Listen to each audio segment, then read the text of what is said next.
కలిచేడు హరిజనవాడ ప్రాథమిక పాఠశాలను ఆదర్శ పాఠశాలగా అప్గ్రేడ్కు 55 మంది విద్యార్థులకు పైగా చేరేలా గ్రామస్తులు ప్రోత్సాహం అందించండి. ప్రధానోపాధ్యాయులు అడ్లూరి మురళీకృష్ణరాజు విద్యార్థుల భవిష్యత్తుకు బంగారు బాటలు వేస్తున్న కలిచేడు హరిజనవాడ ప్రాథమిక మండల ప్రజా పరిషత్ పాఠశాలను ఆదర్శ పాఠశాలగా మార్చేలా గ్రామంలోని ప్రతి తల్లిదండ్రులు ప్రభుత్వ పాఠశాలలో చేర్పించాలని ఆ పాఠశాల ప్రధానోపాధ్యాయులు అడ్లూరి మురళీకృష్ణరాజు అన్నారు. సైదాపూర్ మండలంలోని కలిచేడు హరిజనవాడ ప్రాథమిక పాఠశాలలో 10వ వార్షికోత్సవ వేడుకలకు గ్రామస్తుల మధ్య అట్టహాసంగా నిర్వహించారు.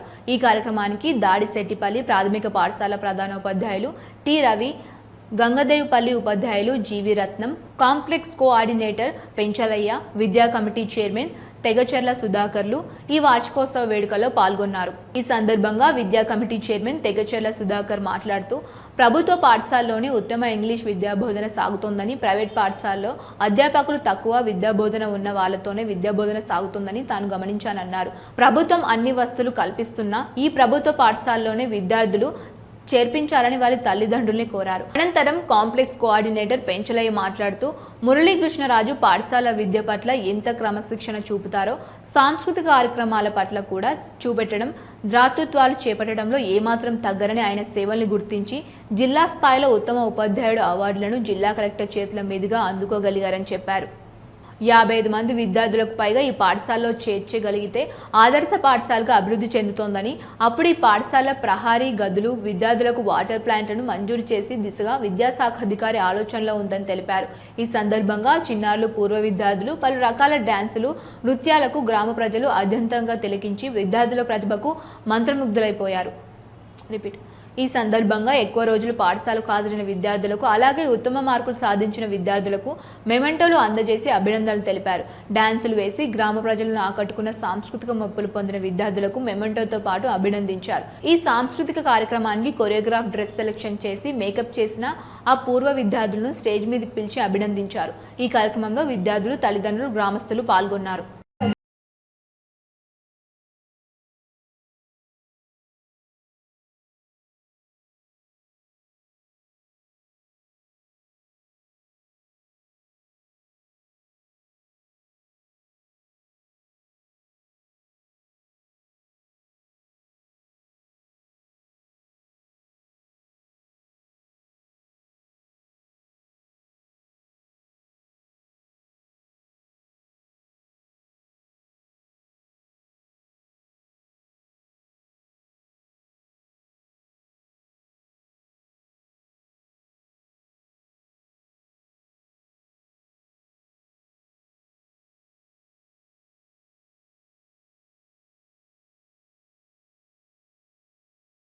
చేసిన సేవలకు గాను జిల్లా ఉత్తమ ప్రధాన ఉపాధ్యాయుడి గారికి ఒక బెస్ట్ టీచర్ అవార్డు ఇచ్చారు.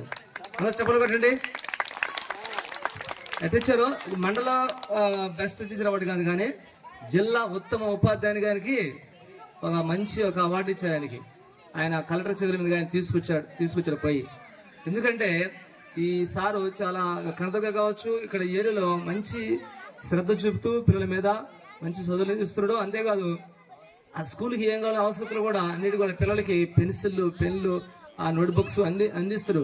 పేద పిల్లల్ని చూడడంలో చాలా ప్రత్యేక శ్రద్ధ తీసుకున్నాడు. ఆయన అంత బాగా శ్రద్ధ తీసుకున్నాడు. కాబట్టి అనురాధ మేడం కానీ సార్ కానీ వచ్చిన పిల్లలు చాలా బాగా చేశారు. ఆ పిల్లలకి కావాల్సిన వసతులు చెడులో బాగా శ్రద్ధ చూపారు. అంతేకాదు ఈ స్కూల్ మోడల్ స్కూల్ చేయాలని ఎంఈఓ గారు అడుగుతుంటే చాలా రోజు లేదంటే, అయ్యా ఇంకా 10 మంది చూడండి అయ్యా, ఆ స్కూల్ని మోడల్ స్కూల్ చేద్దామని వాళ్ళకు ఆలోచన. కాబట్టి దయచేసి తల్లిదండ్రులు కూడా మీరు ఏం చేస్తారంటే, ఒక 10 మంది పిల్లలు ఇంకా ఎక్స్ట్రాగా చేర్పిస్తే ఈ స్కూల్కి, మోడల్ స్కూల్కి అయిపోద్ది. ప్రపోజల్ పెడతారు. తర్వాత అంతేకాదు టీచర్లు కూడా 5 మంది టీచర్లు వస్తారు. ఇంకా రూములు కూడా పెంచబడతాయి. తర్వాత ఈ స్కూల్కి ఇంకా టాయిలెట్ కావచ్చు, ప్రహరీ కావచ్చు, అన్నీ కూడా ఆ ప్రపోజల్ ఎంఈఓ తరఫున పెట్టున్నారు. ఆర్ఓ ప్లాంట్ కూడా పెట్టున్నారు. కాబట్టి అవన్నీ కూడా వచ్చేదానికి వస్తాయి. పిల్లలు బాగా ఇంకొక 10 మంది కానీ చేరుతాయి. 55 మంది పైన ఉంటే ఈ స్కూల్ని ఆ విధంగా మోడల్స్ ప్రైమరీ స్కూల్ చేయడానికి ప్రపోజల్ పెట్టడానికి అవకాశం ఉంది. దయచేసి అందరూ కూడా గమనించండి. ఆ విధంగా పిల్లల్ని మీరు శ్రద్ధ చూపి ఇక్కడ చేర్పించాలని కోరుతున్నాం. కలిసాడ elementary high school, Talupuru high స్కూల్లో టీచర్ కదా అది. అప్పుడు ఆయన కనకదుర్గలో ప్రైమరీ స్కూల్లో చేస్తున్నారు. అక్కడ కూడా సారు యానివర్సరీ చేశారు. చాలా ఖర్చు పెట్టుకుంటాడు పాపం ఆయన. నిధులు ఉన్నా లేకపోయినా విధిని మాత్రం మర్చిపోడు ఆయన. ప్రభుత్వం వాళ్ళు ఏం కొడతారంటే నిధులు సరిగా అయ్యారు, విధులు బాగా చేయమంటారు. కానీ ఈయన మాత్రం నిధులు ఉన్నా లేకపోయినా విధిని మాత్రం 100% చేస్తారు. అప్పుడు కూడా తీసుకెళ్ళి నన్ను ఆ కనకదుర్గలో పిల్లలకి అవి ఇవి నేర్పించమని చాలా బ్రహ్మాండంగా సక్సెస్ చేశారు. కాబట్టి మురళీరాజు ఎప్పుడు చూడండి, పురాణాల్లో కూడా చూడండి, రాముడు అంటే సిన్సియర్, స్ట్రిక్ట్, డిసిప్లిన్. కృష్ణుడు అంటే సరదాగా ఉంటాడు, సూపర్, ఎప్పుడు టాపర్గా ఉంటాడు. ఈయన మురళీరాజు పేరే కృష్ణయ్య. కాబట్టి సరదాగా ఉంటాడు, చదువులు కూడా మాత్రం స్ట్రిక్ట్గా టాపర్గా తన పిల్లల్ని తయారు చేసుకుంటాడు. ఆ క్రమంలో అనురాధ మేడం కూడా ఈ బడికి ఒక వరం. వీళ్ళిద్దరూ కలిసి మంచి అభివృద్ధి ప్రదంలోకి తీసుకొచ్చారు. ఇకపోతే వార్షికోత్సవం పిల్లలు ఎంత చక్కగా, ఇందాక చెప్పాడు సారు, రే పోయి స్నానం చేసుకుని రెండు రేటని అటు చూపించి ఇటు చూపించిలో కూడా స్నానం చేసుకుని వచ్చేసారు మెరుపు తీగల్లాగా. ఒక అబ్బాయిని అడిగాడు, ఎవరో స్నానం చేశాను, బట్టలు ఎవరో మార్చలేదంటే లేట్ అవుతుందంట, వేరే బట్టలు వేసుకునేందుకు లేట్ అవుతుందంట, అందుకని వచ్చేసారు. సో పిల్లల్లో చాలా ఉత్సాహం ఉంది. ఆ ఉత్సాహానికి ఎప్పుడు మురళీరాజు మన చేయూతిస్తూ ఉంటాడు. సో ప్రైవేట్ స్కూల్స్ అనేవి వెళ్ళొద్దని నేను చెప్పట్లేదు, కానీ సో ప్రైవేట్కి ధీటుగా గవర్నమెంట్ స్కూల్లో కూడా విద్యాబోధన జరుగుతూ ఉంది. సో ఒకసారి ఆలోచించేద్దాం, గవర్నమెంట్ స్కూల్లో మన పిల్లల్ని జాయిన్ చేపిద్దాం. ఎందుకంటే మంచి అనుభవం కలిగిన వారు, వాళ్ళు బీడీ చేసి మంచి చదువులు చదివి ఆ విద్యాబోధన చేస్తూ ఉన్నారు. సో గవర్నమెంట్ స్కూల్లో ఒకసారి ఆలోచన చేద్దాం, ఎలాంటి చదువులు చదివి ఉన్నారు, ఎవరు బోధిస్తూ ఉన్నారు, ఎలాంటి వాళ్ళకి జ్ఞానం ఉందనేది ఒకసారి ఆలోచన చేద్దాం. ఎందుకంటే నేను కూడా చూశాను, ఒక స్కూల్ దగ్గరకు వెళ్ళినప్పుడు, ప్రైవేట్ స్కూల్కి వెళ్ళినప్పుడు వాళ్ళ చెప్తున్న పాఠం విన్నాను నేను. సో చెప్తున్నప్పుడు నిజంగా అంత వివేకంతో వాళ్ళ బోధ చేస్తూ ఉన్నారు. మరి ఇలాంటి వారిని తీసుకొని టీచర్లుగా పెట్టి మన పిల్లలకు బోధించేటప్పుడు వాళ్ళు ఎలా జ్ఞానవంతులుగా అవుతారు? సో అలా కాకుండా బీఈడీ చదువుకొని గవర్నమెంట్ టీచర్ అవ్వాలంటే ఎలాంటి క్వాలిఫికేషన్స్ ఉండాలో అవన్నీ పొందుకొని మంచి విద్యాబోధన చేస్తున్నట్టు మన గవర్నమెంట్ స్కూల్ కూడా మనం ఎంకరేజ్ చేయాల్సిన అవసరం ఉంది. సో ప్రత్యేకమైన దృష్టి దాని మీద పెట్టాలి. సో ఇంకా మంచి మంచి సదుపాయాలు కల్పించాలి పిల్లలకి. సో అంత మాత్రమే కాదు, ఈ రోజున పిల్లలందరికీ ఏ రోజుకి ఆ రోజు పేరెంట్స్ చూసిన విధానికి హోలిస్టిక్ ప్రోగ్రెస్ కార్డుని ఇచ్చి వాళ్ళ ప్రిఫరెన్స్ ఎలా ఉంది అని మీరు అంచనా వేయడానికి ప్రతి నెల మీకు అందజేస్తూ చేస్తున్నారు. అలాగే ప్రతి శనివారం కూడా నో బ్యాక్ డే అనే కార్యక్రమం పెట్టి దాని ద్వారా పిల్లల యొక్క నైపుణ్యం ఎదిగించడానికి అనేక కార్యక్రమాలు చేపడుతూ ఉంది. అలాగే పరిసరాల పరిశుభ్రత, అలాగే వాళ్ళ యొక్క కవిత్వం అయితేమి, డ్రాయింగ్లు అయితేమి, దేంట్లైనా సరే వాళ్ళ అనుభవాలను కూడా తీసేదానికి ఈ నో బ్యాగ్ అనేది ఉపయోగపడుతుంది. ప్రతి శనివారం కూడా ఆ కార్యక్రమం చేస్తున్నాం.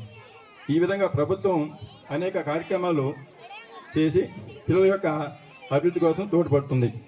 కాబట్టి మీరు కూడా ఆ ప్రభుత్వానికి సహకరించి పిల్లలందరూ కూడా చక్కగా క్రమశిక్షణతో వేళకి బడికి పంపించి వాళ్ళకి విద్యాబుద్ధులు బాగా అందించి మంచి ప్రయోజనం చేయాలని మాతో పాటు మీరు కూడా కృషి చేయవలసిన కోరుతున్నాను. మేము పాఠశాలలో కొంతవరకు ఇస్తే ఎక్కువ మీ దగ్గరే ఉంటారు కదా పిల్లవాడు, పాప కానీ ఎవరైనా సరే మీరు ఎక్కువగా వాళ్ళకి పిల్లలకి తెలియని విషయాలు తెలియజేసి వాళ్ళ అభివృద్ధిలో పాల్పంచుకొని కోరుతున్నాను.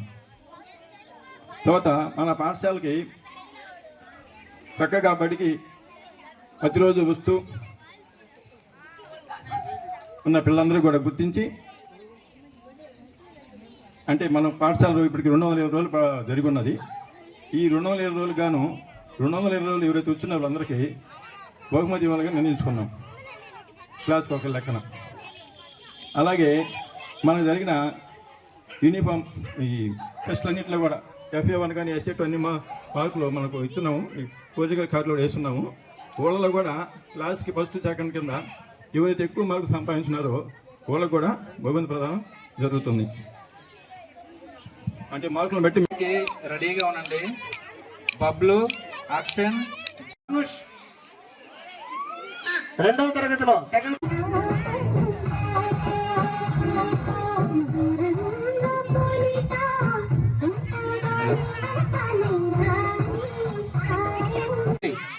2వ తరగతికే 2 లోకాలు జయించేసింది పాప. ఇంకా ఎన్ని లోకాలైనా జయించాలి, 7 14 లోకాలు జయించాలి. తప్పకుండా నటరాజ స్వామి కరుణ ఉంటుంది. దీర్ఘాయుష్మాన్ భవ, శీఘ్రమేవ ప్రపంచ నృత్య ప్రథమ బహుమతి సాధించుదుగాక. క్యాలిక్యులేషన్ చేసి వాళ్ళకి ఈ విధంగా మనం ఈరోజు బహుమతి చేస్తున్నాం. అలాగే మన పాఠశాలలో ఇంకొక 10 మంది కానీ జాయిన్ చేసుకుంటే మన ప్రాథమిక పాఠశాల నుండి ఆదర్శ పాఠశాల మోడల్ పాఠశాలగా అభివృద్ధి చెందితే మనకు 5 మంది ఉపాధ్యాయులు వస్తారు. కాబట్టి మన గ్రామంలో కానీ మన కాలంలో కానీ ఎక్కడైనా సరే బయట ఉండే పిల్లలందరూ కూడా బళ్ళ చేసుకొని పాఠశాలని ఆదర్శ పాఠశాలగా మోడల్ స్కూల్గా అయ్యేదానికి అందరూ కృషి చేయవలసిందిగా కోరుతున్నాను. ఆ విధంగా మోడల్ స్కూల్ అయితే మన పాఠశాలకి 5 మంది ఉపాధ్యాయులు రావడమే కాకుండా